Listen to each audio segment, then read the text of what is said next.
Welcome to a game between Chudy, here with an engineer commander, and a shieldbolt factory, going against therxyy, here in red with an engineer commander and a hovercraft platform.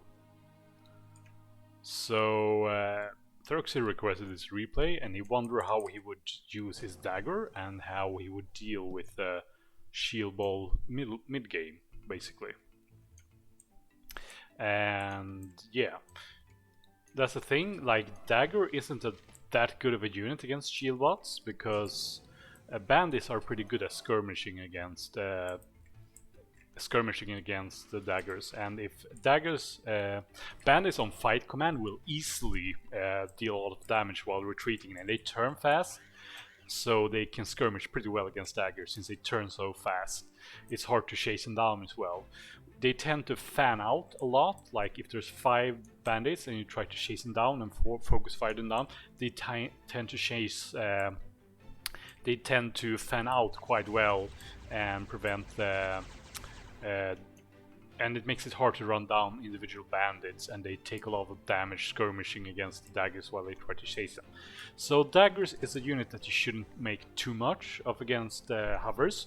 You usually just want a few daggers to keep track of the enemy, to see how many cons they have, to see what unit composition they go for, and then you want to just try to expand as wild as crazy. And you go into 2 cons from here, which is pretty good. Yeah, you can go into the cons and go for tidal generators, which is 1.2 energy, which is pretty good. It's as good as wind and stable as well, and better than solar collector, so that's a good choice, and then we can't rate it. Meanwhile, yeah, trying to skirmish or trying to focus down bandits, you need like 4 shots to kill a bandit. It's hard. You'll probably get, even if you have like 3 daggers, you're quite likely to lose 1 dagger when trying to chase down a bandit there. So it's hard to make cost in this situation like this, so you generally want to avoid fights against even numbers of bandits, basically. So in this situation, I think you're making a little bit of mistake. You're not making that many daggers, but you're expanding pretty well behind this. But basically, you just wanna keep track of the enemy unit's composition, expand as aggressively as you can, and just keep your units in range of the enemy units and try to. It's hard to focus on convicts because they have quite a bit of HP, 780 HP plus the shield, so you're quite low. Like to shoot the shield as well, which is 900 damage. So yeah, you have to get, if you want to get under the shield, you might waste some shots on the shield when going in, and the shield con might move, and they have time to put bandits in close by, and then could put the bandit under the shield. So yeah, it's hard to raid for it with daggers. I think that Bolas is also decently good unit against shield bots, but it's not. Bandits can do pretty well against them too if the Bolas are alone. So I prefer to usually go for a combination of Bolas and daggers. You can also go for a claymore. It's decently good against bandits. It's pretty fast. Like, bandits are just 90 speeds fast, so even though a claymore is pretty fast and it's hard to run down and has a bit more range, basically. So it's hard for daggers to deal. It's kind of hard for for bandits to deal with claymores. So that's if you want to go into some heavy raiding. While Bolas, on the other hand, has it has a similar range to bandits, so it doesn't do that well, really. Yeah, bandits even have a slight damage edge, so it's Bolas is a bit better if you want to like run down shield units, but yeah.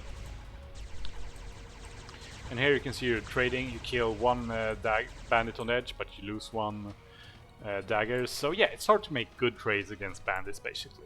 If you're in defense, you can make lotus turrets. That's also a good thing why you kind of want to spam cons, because then you can balance your expansion with your and just if you have like 2 quills, you can just make lotus turrets, and the lotus turrets against bandits changes the whole equation quite a lot. And here you make quite a big mistake. Your daggers are out of position and you have no radar coverage. And this is another thing. Like, look how fast these cons are. It's a question: should you ever lose a quill against the bandits? They're almost the same speed. So if you have a radar coverage, you should be able to like keep track of the enemy units. And if the enemy tries to dive your lotus turrets, Your daggers are quite tanky, so they will take quite a bit of damage, and it forces the bandits to go into range of the daggers, and then you can deal quite a bit of damage. So if you don't want to go for bolas, mace is a pretty good unit. It's hard, and here you're out of position and you start building the defenses too late.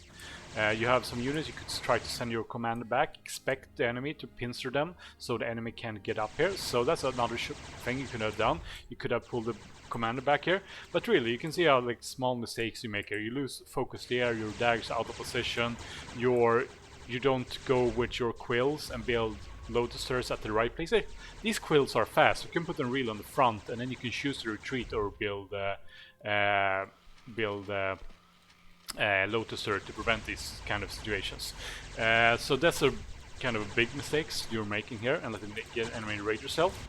And you're finally gonna be able to try to be able to deal with it, but you don't fan out properly here, so a lot of the daggers can block themselves from firing, so not all of these daggers fire, and you didn't even give attack commands on this bandit. So now it's gonna kill more mexes, and it's gonna distract you. And here you, if you send out lone maces, that's not a good idea. You should always bring support with maces. You always want daggers or bolas with them, because lone maces, they don't do that well against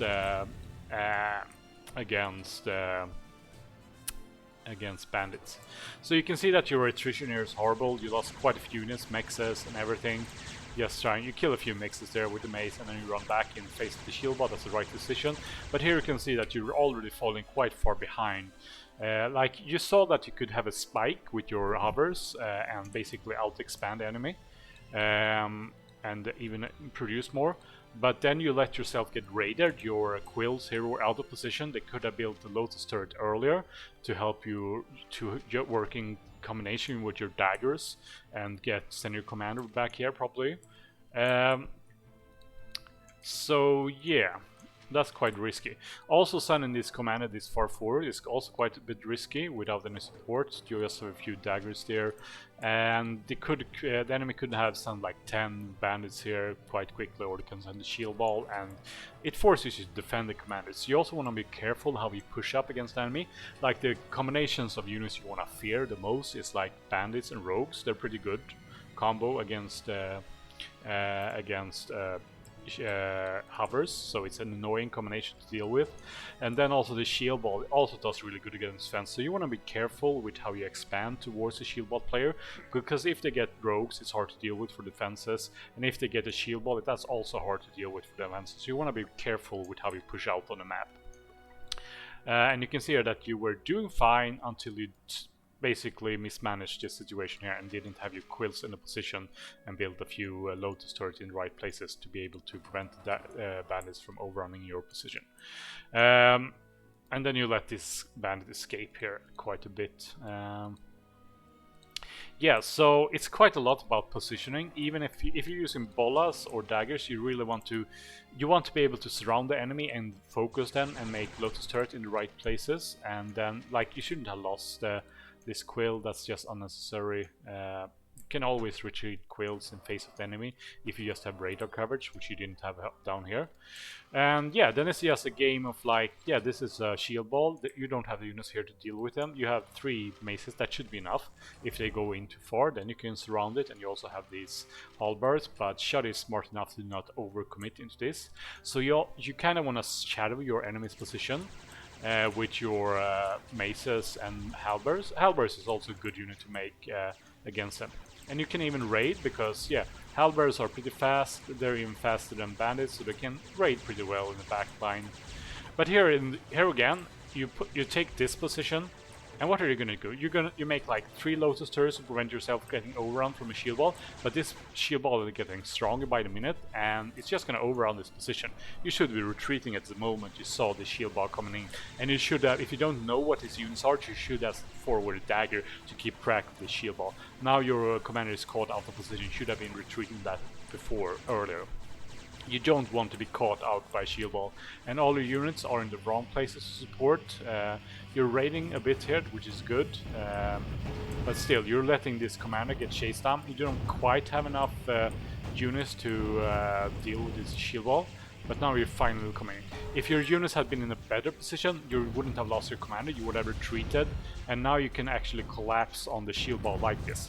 But if you have been retreating commander a bit earlier, you wouldn't have lost the commander, and you could have tanked some damage with the commander and some with the halberds, and now you should really finish off. Look at how low this shield ball is. You don't finish off the shield ball, that's a big mistake. This shield ball was almost dead. Look at his health tag, low health, low health. All of these units were low health. That's like, that's what, 1200 damage value that you should have easily killed with these units. You're losing focus, you're not keeping track of anything. Instead you're attacking here, and yeah, you can basically wait. This is a bit risky because there's quite a bit of shield wall. You wasn't entirely overrunning this position, so this is gonna be risky. This is gonna be a close one. And you try to target enemy commander, which is a decent choice here in this situation. If it blows up, it will trap a lot of units. But here you're just barely making a table. You're firing one more shot, and it's down to 88 hit points. But it's just not quite up. These Lotusers and the bandits, it saves it in the last second. And would you have been able to kill it? Maybe, but it's still, you lost a lot of value here, so you're doing horrible on attrition here, and you're not focusing here. Your units are out of position, and you have no Lotus turrets here again. You don't want to let these bandits come up here. You need either to have daggers or bolas ready to react to these situations, or maybe a Lotus turret here. And this is the thing you can do with halberds. You can snipe in lone. You can snipe lone reinforcements, shield bar reinforcements. That's another thing you can do. If the enemy is out of position, cut off the reinforcements, let them walk into them, and then when they're really far in, you can send your whole army to collapse on the whole shield ball. But now you're too far behind, you made too many mistakes, and you're falling behind in army value and total value. So, yeah. Should you make Scalpel? I don't really like Scalpel against shield ball. Lance can be good for sniping individual felons when they're low on health, but yeah, it's a bit risky. It takes a long time. If the enemy goes for an air switch, they might easily kill the Lance and stuff like that. So yeah, you consider Claymore and Bolas. You don't need to make Bolas, but you can make daggers and maces. That's a fine combination. And halberds. Claymores, if you want to try to go for some aggressive raiding, but yeah, halberds can also go for aggressive raiding. And you can see here that you managed to take this whole area just by sending a few maces, and the enemy has just a pure shield ball and no bandits to respond to this situation. And maces are pretty fast if you look at it. Maces are fast, so yeah, the shield ball is not going to be able to keep up with that. And going for Lico Switch is pretty good. Like, what should you fear from the shield ball player? You should fear Rogue and Bandit, and then you can go for Phoenix, which is a pretty good counter to Rogues. And then you can also, if the shield ball gets large enough, yeah, you want a Lico. But at this point, it's too little too late. Like, you can see how much damage you were able to do to the expansion here for the enemy. You were able to basically shut down the whole expansion with the enemy. And this is something you should be able to do. You should try to run circles around the shield ball army. You should be able to give up seats on territory, but that also means you shouldn't be able too far forward your commander. You shouldn't make too much defenses that can easily get shut down by rogues or by shield ball, because you don't want to get stuck making too much defenses. A little Lotusers here and there to supplement your Bolas defense and your dagger defense, that's fine, but really you don't want to overcommit into the defenses, because once that shield ball gets big enough, it's gonna punch you and it's gonna regenerate the shields. And then it's a question if you have enough halberds and bolas and daggers and maces to keep them off your expansion. Yeah. But yeah, you can see here that you almost made the enemy metal income go down to as low as you had. So yeah.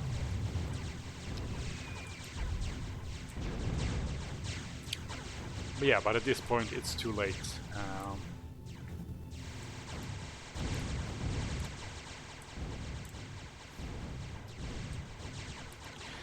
So yeah. You can see that the armor value here. When you wasn't that far behind when you built that Lico, but building that Lico, it's a bit risky because it's like a 2,800 investment to make a Lico, so it's quite a bit risky, or 2,700 investment before you get that first let go, so it's quite a bit risky to make it. If you're too far behind, yeah, it can be risky. But yeah, it might be something you need. But yeah, basically, consider trying to expand even more aggressively, and then you defend with daggers, and you try to keep check of the enemy unit composition and how fast they're expanding. And then you can choose to go for bolas or daggers and just be mostly defensive with them. And then you can make maces and try to push out on the map. And then if the enemy go for a slow shield ball, you probably want maces.